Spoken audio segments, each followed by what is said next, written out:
We all agreed. You, Mom, are not welcome at the wedding. That's what my son said, with his wife standing beside him, nodding. I didn't cry. I didn't argue. I just smiled, kissed my granddaughter on the forehead, and walked away, without looking back. Later that evening, I handed my lawyer a file they never knew I had, and that was only the beginning. Before I continue the story, please subscribe to the channel and leave a comment letting me know where you're watching from. When Elias called and said, "Just come and rest, Mom," his voice sounded so sincere. After the months I'd spent recovering from a stubborn bout of bronchitis and the relentless quiet that had settled into my days, I didn't hesitate. A little break in Houston with my son and his family sounded like a gift. He had just finished renovating their house, he told me. "We've made a space just for you." The flight from Tampa wasn't long, but the memory of it faded the moment I stepped off the plane and saw Elias waiting near the baggage claim. He looked older than I remembered, tight around the jaw, shoulders stiff, but his smile, when it came, warmed me. The house stood tall in a quiet suburb, pristine with a fresh coat of paint and landscaping that looked clipped with precision. When I stepped inside, everything gleamed. The floors, the walls, even the air smelled like lemon and wood polish. It was beautiful, too beautiful, like a model home waiting for a brochure photographer. Not a single mug out of place, not a coat draped over a chair. It felt prepared. "Just rest, Mom," he repeated, his hand on my back guiding me gently through the house. "Everything's taken care of." The guest room was at the far end of the hall, past the kitchen, past the pantry, past even the laundry room. A heavy door opened with a soft click and I stepped into a room that smelled of lavender and something metallic. No windows, just a single bed, a beige comforter folded neatly at the foot, and a nightgown laid out on the mattress. A tag still dangled from its collar. "Thought you might want something fresh," Elias said, already backing out of the room. "We'll bring dinner later." The door shut behind him with a sound that didn't belong in a home. It belonged in a clinic or maybe even a bank vault. I reached for my purse, only to notice it wasn't there. I stepped back into the hallway and called out. Celine, Elias's wife, appeared with a too bright smile. "Oh, your bag. We put it somewhere safe. Don't worry." I didn't want to make a fuss. Not yet. Dinner was delivered on a tray: roast chicken, steamed vegetables, a glass of water. Elias stayed just long enough to ask, "Feeling better?" I nodded. He didn't meet my eyes. Celine placed my medications beside the tray, pre-packed in small plastic containers labeled with times and dates. Mine were gone, I realized. These were new, unfamiliar pills. "That's thoughtful," I said. She smiled again, but the corners of her mouth didn't move. Later that evening, Nova slipped in, barefoot and quick like a shadow. My 10-year-old granddaughter had always been curious, but tonight she looked different. Her eyes darted toward the hallway before she whispered, "Don't trust them, Grandma." Then she was gone. The next morning, I asked Elias about my property documents. "I just want to update the will," I said lightly. "It's been on my list." He waved a hand. "Later, Mom. Just relax." Later, when I checked the drawer where I always kept a copy, inside the folder tucked in my travel bag, half the papers were missing. That night, Nova came again. She climbed onto the bed, small knees tucking under her like a kitten.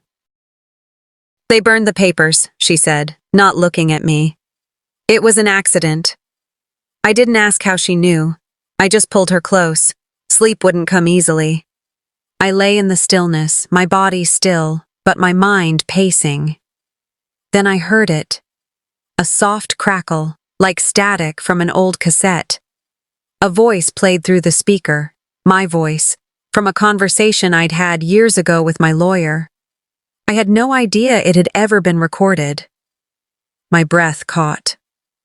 I turned toward the wall, toward the sound, feeling the first true curl of fear in my chest. That wasn't a guest room. It was a waiting room, for something I hadn't agreed to. The sharp click outside my door jolted me awake. Not the gentle nudge of morning light through curtains, but the cold, mechanical snap of a delayed unlock. I stared at the ceiling, the silence in the house pressing down like a weight. There was no bird song, no hum of a kettle boiling, just that sterile, muted quiet of walls designed to listen more than they echoed. "Grandma," came a whisper, muffled through the crack beneath the door. "They watch everything." Nova's voice, quick and hushed, like a warning wrapped in worry. I moved slowly, my bones stiff from the mattress that had no give. My phone blinked on the nightstand, lifeless. I tapped it. No Wi-Fi. I tapped again. "Guest access unavailable," it said, smugly. I didn't know what day it was anymore. I didn't know what time it was either. Someone else had the clock now. The kitchen was too bright, too clean. I stood for a moment at the entrance, adjusting my eyes. On the ceiling above the hallway, an air vent gleamed slightly off color. Chrome, where the others were matte. And inside it, just behind the slats, a single glass eye. A camera. I turned to look at it fully, and as if summoned, Celine appeared. She wore soft slippers and a gentle expression that didn't quite reach her eyes.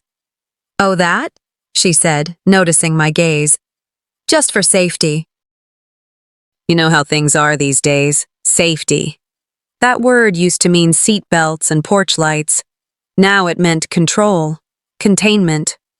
I smiled, thinly, tightly, and poured myself coffee I hadn't brewed. "Let's get you some fresh air, Mom," Elias said later that afternoon, his voice the tone you'd use with someone recovering from surgery, or a breakdown. The garden, when I stepped out, was lovely in the way a painting is lovely, something you observe, not live in. Birds sang in the distance, bushes trimmed within an inch of their lives. I took 2 steps forward, turned to say something, and the door shut behind me with a metallic thud. No handle on this side. I pressed my palm to the glass, locked. A camera in the corner blinked red once. I sat on a stone bench shaped like a half moon. The sun was warm, but not comforting. The fence was high. Even the wind didn't feel like it could find me here. I pressed the intercom button after a while.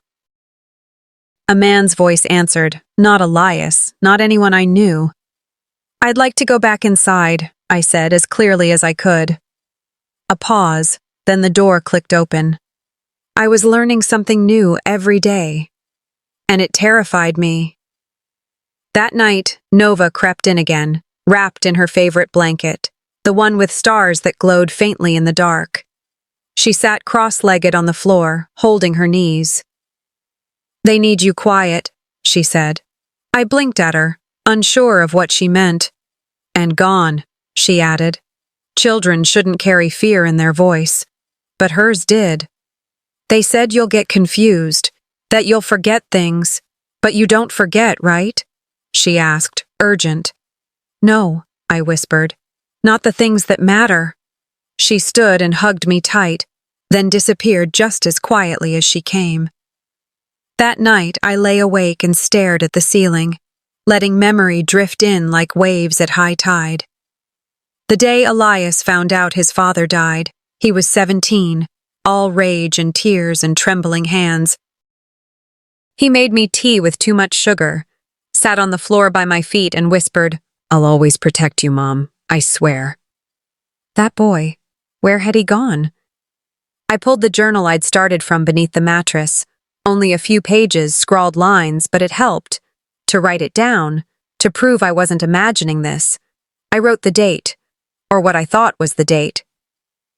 "I'm not confused," I penned slowly, the ink shaking from the tremble in my fingers. "I see you. I hear you. I remember." And as I closed the journal, I glanced up at the vent. If the cameras were watching me, then someone saw what I just did. Celine's smile was unusually sweet that morning, the kind of sweetness that coats something bitter. "Just a quick checkup, Mom," she said as she handed me my coat. "Your blood pressure's been up, and Elias worries." I blinked at her, unsure how to respond. I hadn't mentioned anything about feeling unwell. In fact, My last visit with Dr. Hensley had ended with him patting my hand and saying, "You're aging better than I am." Still, I followed her. What else could I do? Decline and be accused of paranoia? We drove in silence, her hands tight on the wheel, her face unreadable behind oversized sunglasses. When we arrived at a sterile beige building tucked behind a strip mall, she led me through the automatic doors like a dutiful daughter-in-law. Inside, the walls smelled faintly of bleach and old coffee. "Just sign here," Celine chirped, pointing at a clipboard the receptionist handed me. I read the form, barely. The words seemed harmless enough.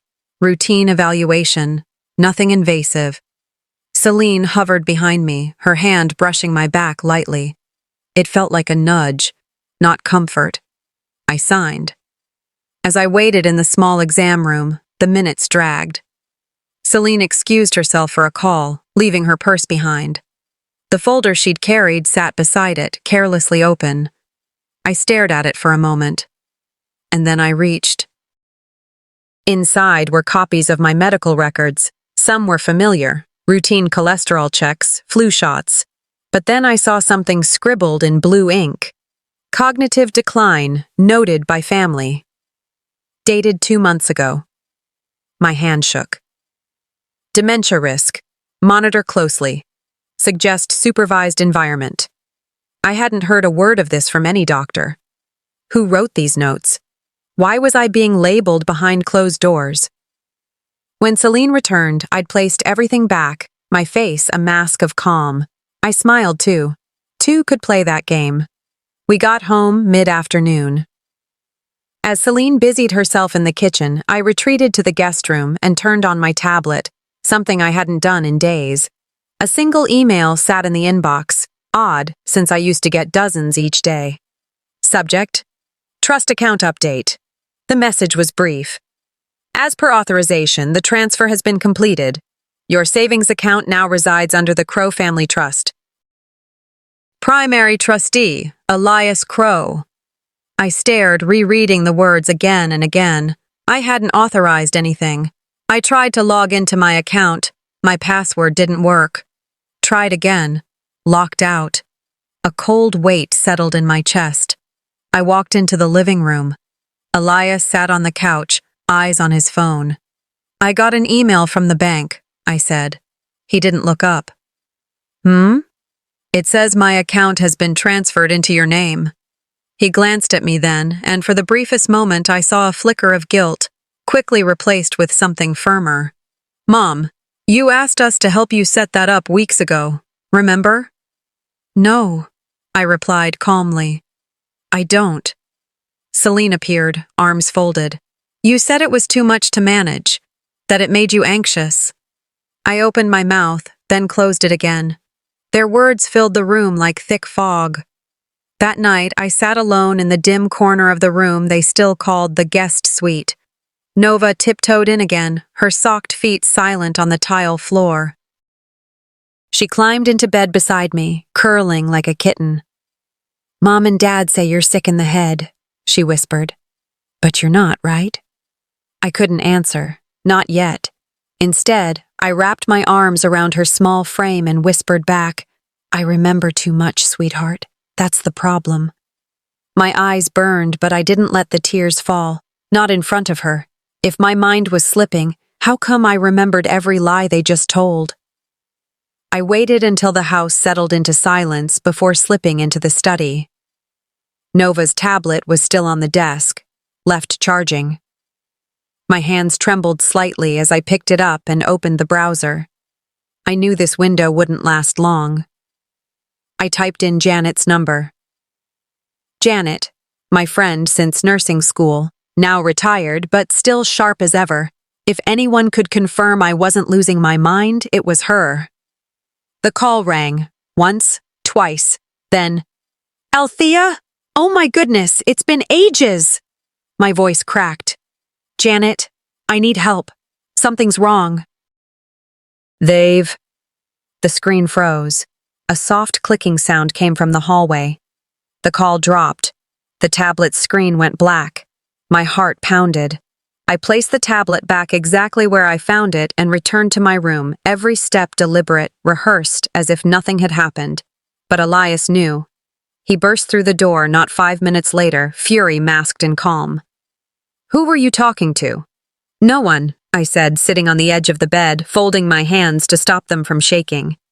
"You think I'm stupid?" His voice rose. "We gave you this peaceful space to rest and you go sneaking around?" "Rest?" I scoffed. "Or rot?" He stared at me, eyes blazing. "It's for your safety." "That's what jailers say."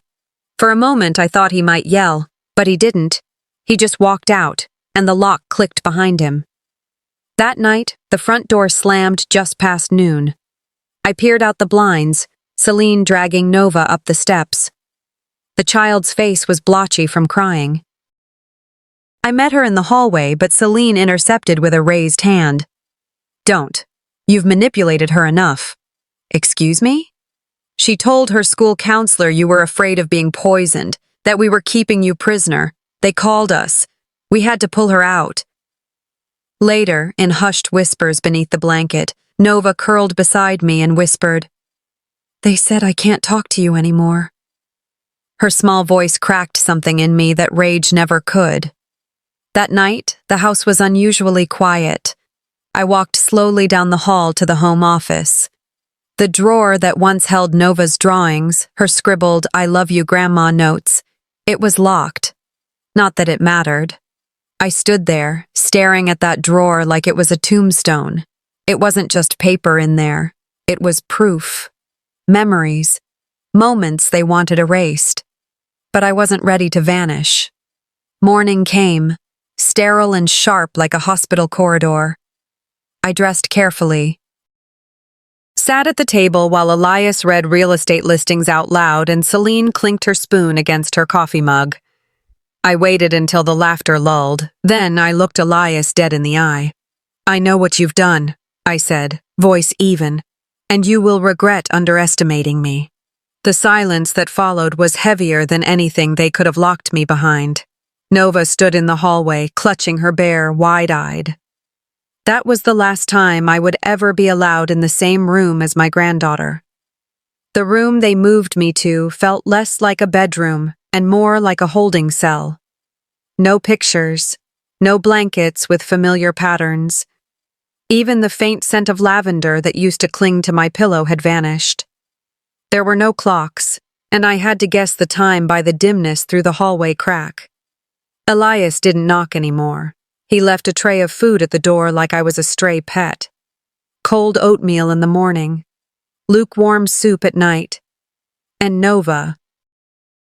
I hadn't seen her since breakfast 3 days ago. I sat on the bed with my back straight, not out of discipline, but defiance. Let them try to erase me. Let them try. It was on the second night of this new silence that I decided to write. Not to plead, not to convince, just to declare. I found a notepad tucked behind the baseboard under the sink, along with a dull pencil. I wrote slowly, each word a stone I'd carried too long. "To my children, I release you from the expectations you never asked for, and I release myself from the guilt you've fed upon." I folded the letter with trembling hands and addressed it to Ruth Peterson, an old friend from our church quilting circle who had always known how to read between lines. I meant to ask Elias to drop it in the mailbox during his usual supply run, but the moment slipped by. Later, while he was arguing with a delivery guy at the front gate, I crept out and slipped the letter into the mailbox myself. But I wasn't the first to check the mail that day. Celine found it. I saw it in her eyes the next morning. She stood by the kitchen counter, her hands around a mug that she didn't sip from. "Lovely letter," she said, her tone like sugared cyanide. "You're quite the writer." I didn't reply. I didn't need to. That night I noticed the hallway camera had been turned. Not broken, just facing the wall, its red light blinking into plaster. A mistake, or an invitation. I waited until the house settled into its nighttime hush. Then I slipped out barefoot, every creak on the hardwood echoing louder in my mind than in the house. My destination wasn't far. The home office, once shared between Elias and me when he was still in school and trusted me with his secrets. Inside, in the bottom drawer of an old file cabinet marked E's school memories, I found the USB I'd hidden there years ago. Back then, I saved it for sentimental reasons, his art projects, college essays, scanned certificates. But now, as I plugged it into the nearby desktop, something else greeted me. Scanned medical reports, mine, originals, dates, prescriptions, notes in my doctor's handwriting, unaltered. Alongside them, property forms, trust documents, and a video, me reading my own living will aloud at a church legal clinic last year. They thought I wouldn't remember, but I did, and I'd kept a copy. By morning, Elias was pacing, his face red, the letter crumpled in his hand. "You think this is how you thank us?" he snapped. "You're trying to shame us?" I sat at the dining table, back straight, oatmeal untouched. "I'm not shaming you," I said quietly. "I'm reclaiming myself." Celine stood behind him, arms folded, face unreadable. She didn't speak. She didn't need to. Her silence was its own kind of knife. Later that afternoon, I peeked through the slatted window toward the garden. And there she was, Nova. She looked thinner, her small frame tucked into a too large hoodie. She wasn't playing. She wasn't even walking. Just standing still. When she finally glanced up, our eyes met. She didn't smile. She didn't wave. She mouthed something slowly, clearly. "Hide it." My breath caught. I nodded once, then pulled away. That evening, I unscrewed the loose vent cover behind the bathroom sink and tucked the USB deep inside. Covered it with an old comb, then sealed it back. By the time they searched my room, I had already hidden what mattered most. Rachel showed up just after breakfast, unannounced, carrying a plastic grocery bag and wearing that half-smile she always used at family reunions, when she had to pretend she liked people. I hadn't seen her in over a year, not since my sister's memorial, and even then she barely said hello. Now here she was, stepping into my confined world as if she'd been invited, setting her bag on the table like it was any other Saturday morning. "Just here to help, Althea," she said, glancing around at the nearly bare living room. "Thought we could talk. Elias said you might be ready to smooth things out." Smooth things out. She said it like we were discussing a scuffed table or a wrinkled bedsheet. I didn't respond, just watched her pull out a manila folder and slide it across the table. "It's a waiver, nothing scary," she added quickly. "It just formalizes that you're handing over certain responsibilities to Elias, to avoid conflict." I didn't touch it. "And what conflict would that be, Rachel?" She paused, eyes scanning mine, trying to assess whether I was still sharp or already lost to the fog Elias had painted over me. "Look, they don't want to push things legally. This is a peace offering." I stared at her, her carefully pressed blouse, the slight twitch in her jaw when I didn't smile back. "You're not here for peace. You're here to make sure I go quietly." Rachel stood. "I tried. I did. But if you won't sign, they'll take other measures." Then she left, leaving the folder behind, a silent threat in beige paper. Later that afternoon, I sat on the edge of my bed, the USB drive tight in my palm. Nova had left her school laptop in the guest room last weekend. She trusted me with it, maybe without even saying so. I plugged it in, heartbeat pounding against my ribs like it wanted out. The folders were unassuming. Photos from birthdays, scanned report cards, random files labeled things like Taxes 2019 and Party Prep. Then one stood out, Cam Rear 21. It was grainy at first, taken from what seemed like the back patio camera, angled toward the kitchen window. The audio was faint, but present. Celine's voice came through clearly. "She won't remember. You said she's been slipping for months, Elias." "I didn't say slip. I said she's tired. There's a difference.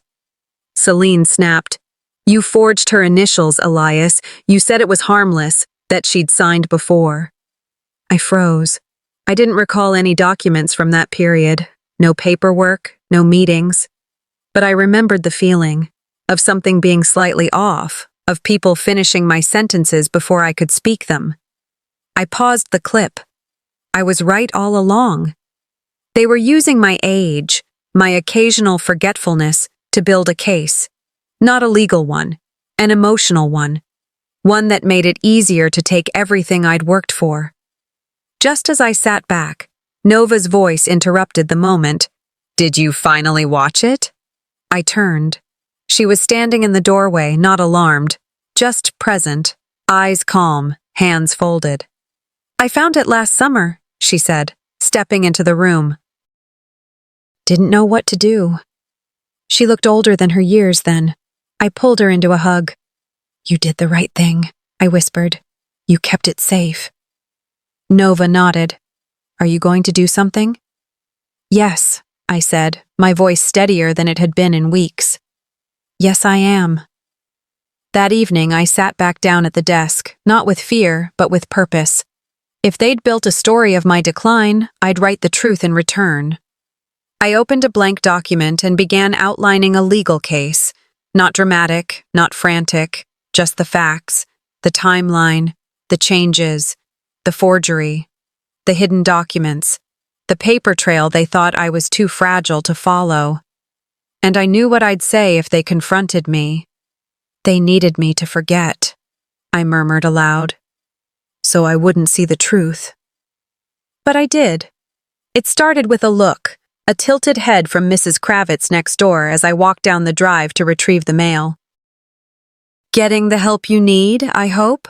She said, her smile brittle, as if she was rehearsing concern instead of feeling it. I blinked, unsure whether I'd misheard her.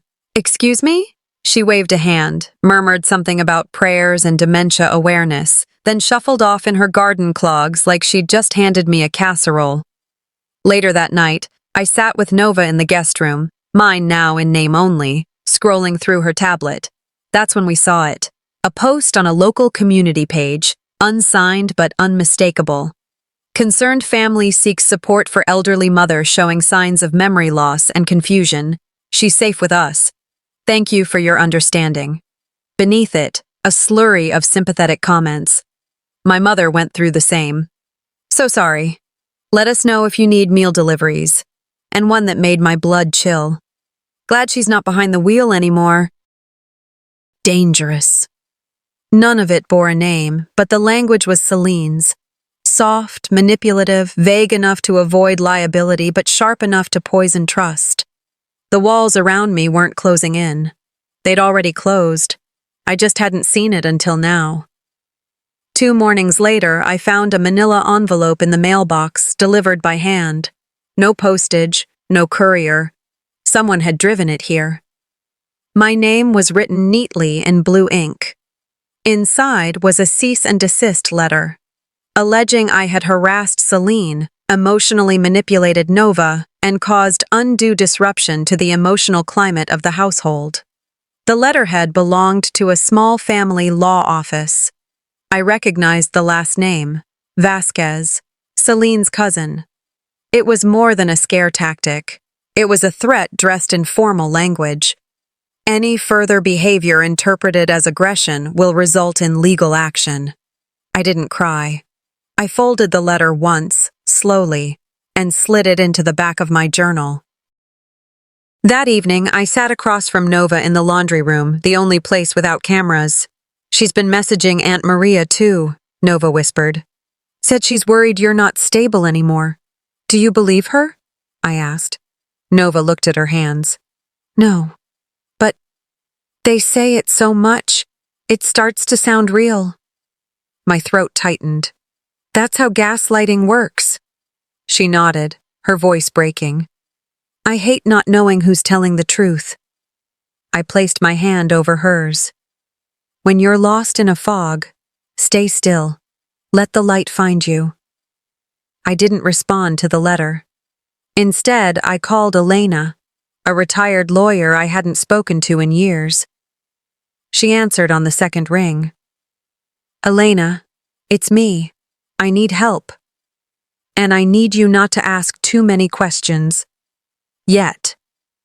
She came that evening, brought tea in a thermos and eyes sharp as ever. They're provoking you, she said after reading the letter. They want an emotional response they can document. You give them silence. And you document everything. Even this? I showed her the printout of the community post. Especially this. We talked for hours about strategy, about the long game, about proving I wasn't who they said I was, but who I'd always been. Sunday arrived like a held breath. I went to church alone. People whispered, some stared. One of the deacons didn't offer his usual handshake. I sat in the second pew, spine straight, lips tight. The same pew I'd shared with Elias as a boy, his fingers tracing the edge of my purse, his eyes always scanning the windows. I'd once taught him to find stillness in storm. Now I would teach myself. When service ended, I didn't rush to leave. I lingered at the foot of the stained glass window, watching how the light danced across the marble floor. If they wanted a show, I'd write the final act myself. I came home from church that Sunday afternoon with a peace in my heart, a kind of stillness that I hadn't felt in weeks. But the peace shattered the moment I opened the front door.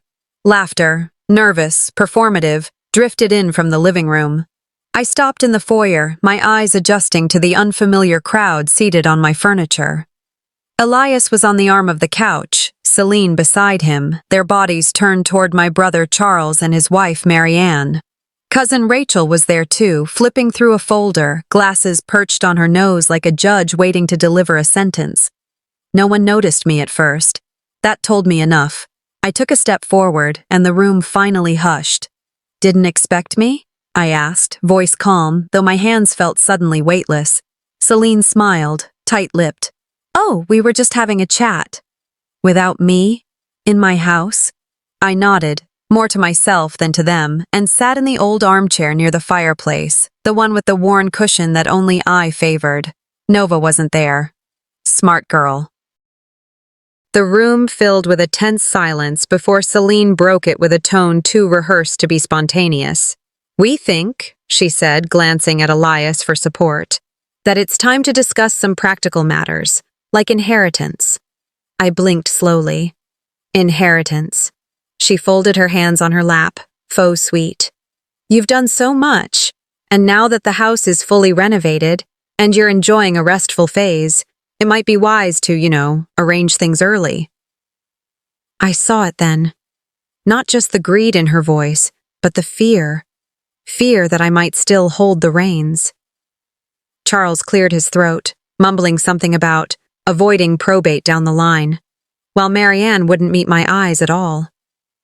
I felt the trembling start in my fingertips, like a quiet storm in the distance. Only Nova, had she been there, would have noticed, but I masked it well. You've done so much, Celine had said. I wondered if she meant poisoning my relationships, silencing my voice, erasing my presence from my own life. I stood up slowly, the chair creaking in protest. Everyone looked at me, perhaps expecting confusion or agreement, or silence. What they got instead was my voice, clear and grounded. Do you remember, I began, when this house flooded after Harvey, and I used my retirement savings to rebuild it? No one answered. Or when Elias lost his job and I covered the mortgage for 6 months? Rachel fidgeted with her folder. I pressed on. When Nova was born and I moved in to help, cooking, cleaning, watching her through those first sleepless nights? Celine's lips parted, then closed. You want what's mine? I asked, staring at each face one by one. Then bring proof you ever earned it. The silence was deafening. I'd never felt taller. Celine was the first to move. She shot up from the couch, grabbing her purse like it offended her to sit in my home a second longer. You're manipulative, she spat, playing the victim, twisting everything. Charles mumbled something about needing to check on his car, and Marianne followed him out like a shadow. Rachel lingered by the door, then gave me a look that wasn't quite pity and wasn't quite anger, just uncertainty. Elias stayed the longest. He looked at me like he didn't recognize the woman standing before him. Maybe he didn't. Then he left without a word. The house was quiet again. I walked through each room, picking up empty mugs, folding a throw blanket someone had tossed aside, setting chairs back where they belonged. It was oddly grounding. At the dining table, I opened a fresh notebook and wrote it all down. Names, words spoken, expressions, even the way Rachel clutched her folder. It wasn't just a diary. It was evidence. My story. My name. I closed the notebook and whispered to myself, "They came for my house." But I still have my name. I woke before the sun had fully risen, the house still cloaked in a hush too fragile to disturb. My mind, however, buzzed with a clarity I hadn't felt in weeks. It was as if the confrontation yesterday, the betrayal, the silence afterward, had scraped away the fog that had settled over my thoughts. I pulled my robe tight around me and sat at the dining table with my journal. The one with the worn leather cover, the one I'd had since Nova was a toddler. I opened to a fresh page and began writing down every word from the family meeting, every glance, every phrase, especially Celine's tone when she said, "It's only fair." That wasn't fairness. That was a threat dressed as diplomacy. I didn't cry. I didn't shake. I simply knew what I had to do next. At 9:00 a.m., sharp, I was in Ms. Alvarez's waiting room. The office smelled of coffee and old paper. She greeted me with the warmth of someone who knew too many of life's hard truths and still chose to help people navigate them. Her silver hair was swept into a low bun, her eyes sharp behind reading glasses. "Althea," she said, "you've waited long enough." I handed her the folder I'd prepared. She reviewed it with methodical attention. Property deeds, emails, notes I had jotted down after conversations I didn't trust. When I told her about the unauthorized bank transfers and the emotionally coercive environment, she nodded slowly. "This isn't just elder abuse. It's a calculated campaign to remove your autonomy." I sat up straighter. "Document everything," she said, tapping the table with a red pen. "Every pill switch, every restricted conversation, every deviation from your normal rights. We'll prepare." Walking back home, I felt oddly lighter, like the weight of silence had finally shifted from my shoulders. Later that afternoon, I decided to clean out the small secretary desk in my bedroom. I needed space for new files and truthfully needed to purge the ghosts that had taken up residence in drawers full of forgotten envelopes. That's when I saw it. A pale blue envelope addressed to Nova, buried under old cards and receipts. The postmark was 6 months ago. The sender? My ex-husband, her grandfather. Inside was a check. Not just one, but several. Clipped together, each dated, signed, and meant for Nova's care. But she'd never seen them. I hadn't either. They'd been intercepted, tucked away before I could receive them. My fingers gripped the envelope tightly, bile rising in my throat. I didn't need to guess who had kept them hidden. Celine. This wasn't just about money. It was about control, isolation, making sure I stayed dependent, disoriented, disbelieved. My love for Nova, the one thing they hadn't been able to fully sever, was now another front in their quiet war.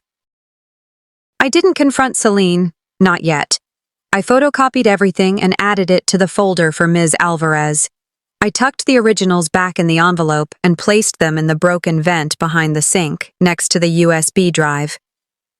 Truth has its own time, I whispered to myself, recalling Elena's advice.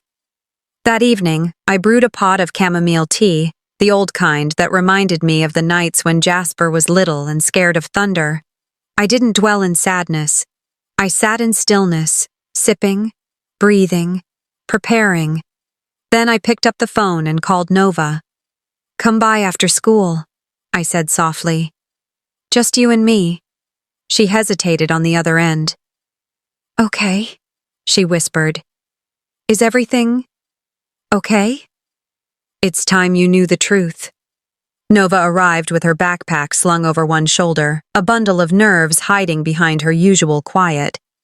I watched her from the doorway, the girl I once read bedtime stories to now carefully avoiding my gaze like I was a test she wasn't ready to take. I didn't speak right away.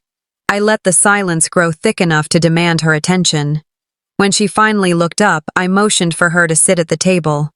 No tea, I said softly, sliding a folder across to her. I need to show you something. She opened it slowly. The check, the envelope, the bank documents. Her hands trembled. Grandpa? She whispered. I nodded. He never stopped helping, but someone made sure you never saw it. Nova's lips parted, but no words came. Her eyes darted over the familiar handwriting. Her fingers hesitated over the postmark date, months ago. Maybe Celine, she started, her voice faltering. Maybe she thought it was better, less confusing for me. I said nothing. That silence did more than shout. It pressed against the air, made her shift uncomfortably, forced her to sit straighter as her mind scrambled for reasons. Excuses, really. Her defenses cracked further as she picked up the check again. Her pupils flicked back and forth, the way they used to when she tried to explain away poor grades as group project drama. Except this time, there was no group to blame. She laid the paper down slowly. I didn't know about all this. Not all of it. And there it was. She crumbled like soft clay underwater. She pulled her knees up to her chest on the chair, her voice slipping into a whisper. I saw one letter a few months ago. It was unopened. I didn't read it, but I knew something felt off. I kept still. I didn't say anything. I thought maybe Celine was protecting me. She helped with college applications. She stayed up when I was sick. She was there. I didn't want to make things complicated. The words unraveled like thread pulled too tight. I thought I owed her something, she said, tears welling. But I never asked what it cost you. She slipped off the chair and knelt beside me, burying her face into my lap like she did when she was a child. I'm sorry, Grandma. I stroked her hair once. Just once. Forgiveness isn't a door you throw open in the heat of emotion. It's a slow walk, sometimes uphill. And tonight wasn't the night for absolution. I understand why you were quiet, I said finally. But silence feeds the wrong side of history. She looked up. You don't owe Celine your voice. You owe yourself your truth. Nova wiped her eyes. What do I do now? For now? I leaned back, calm even as the storm still swirled beyond these walls. Nothing. But let them wonder what I know. And for once, she nodded without another question. We sat in silence, the kind that doesn't beg to be filled.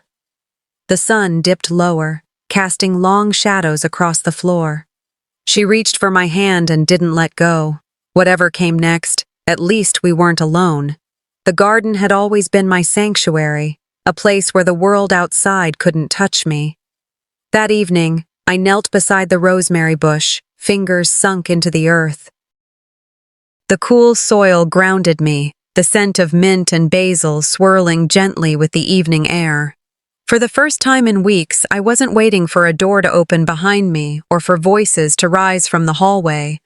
I was alone with my plants, and for a few fleeting minutes, it almost felt like peace. The phone rang, slicing through the calm. It was Nova. Can I come by, Grandma?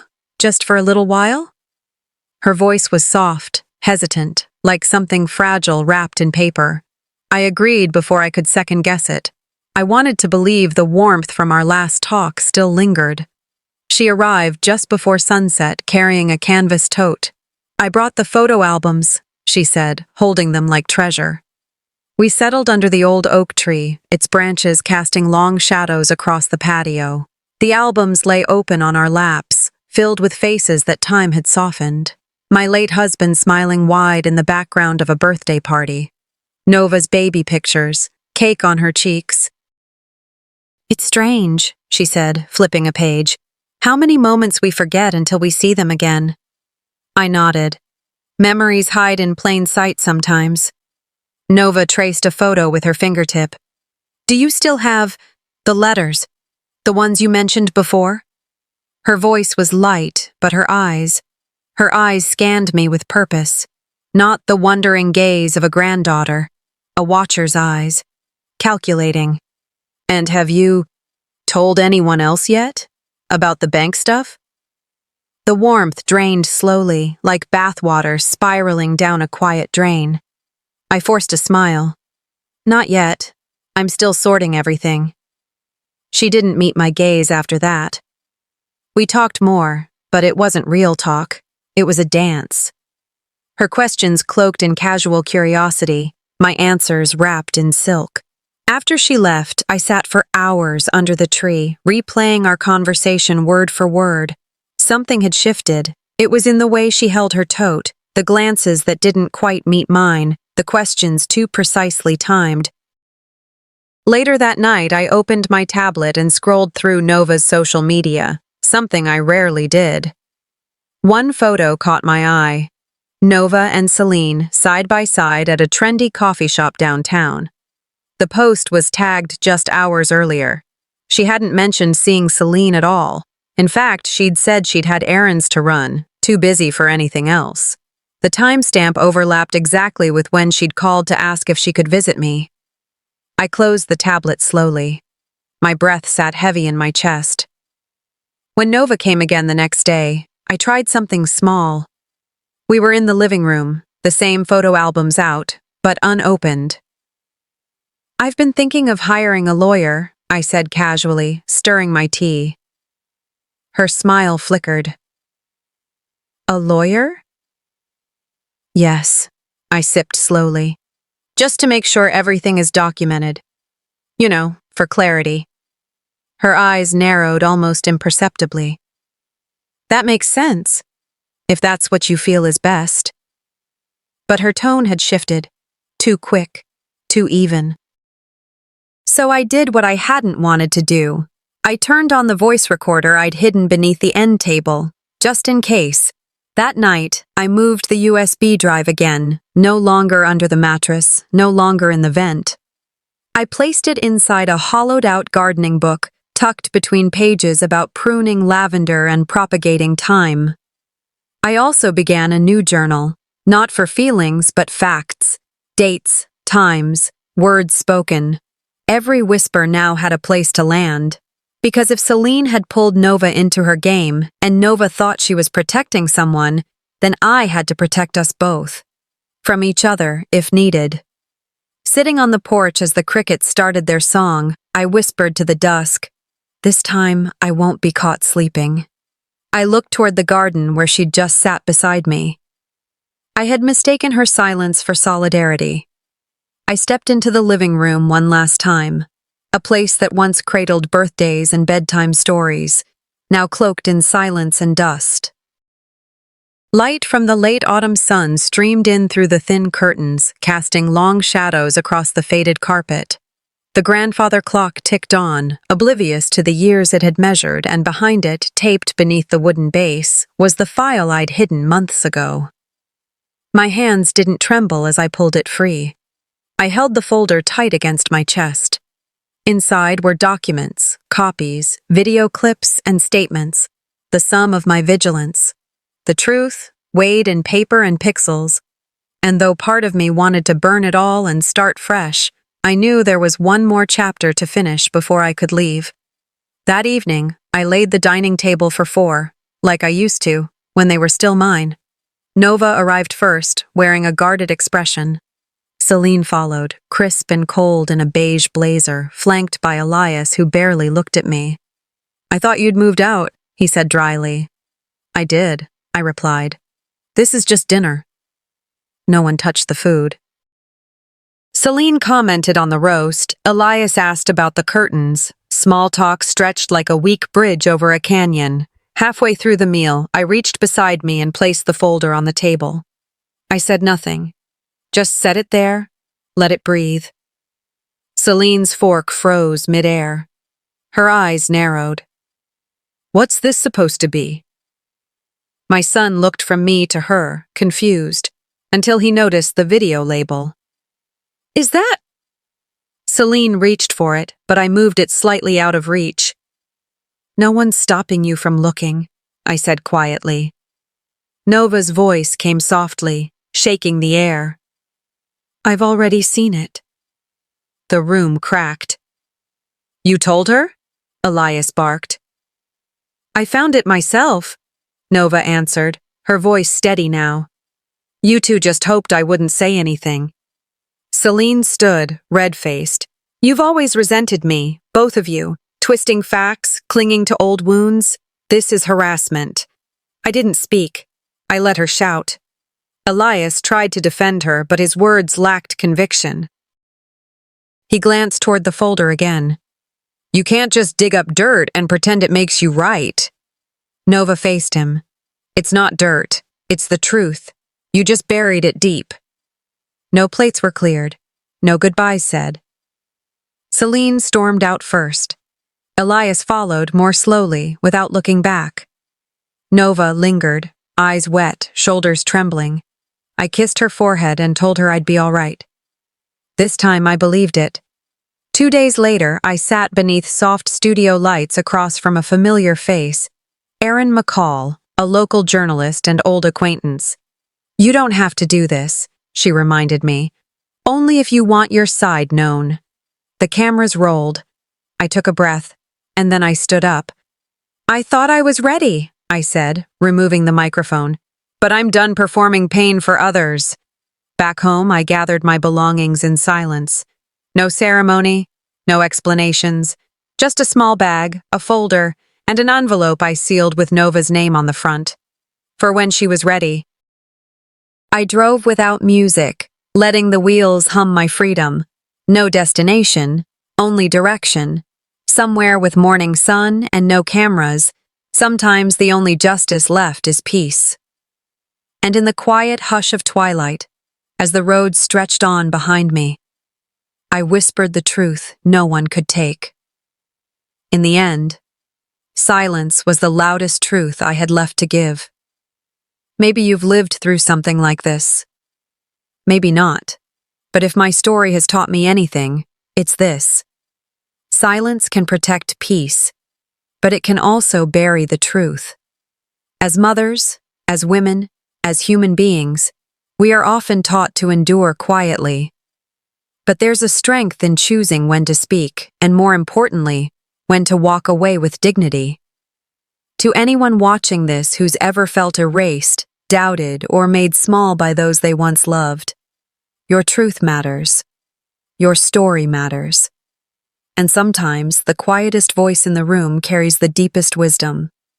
So tell me, have you ever had to choose peace over being right?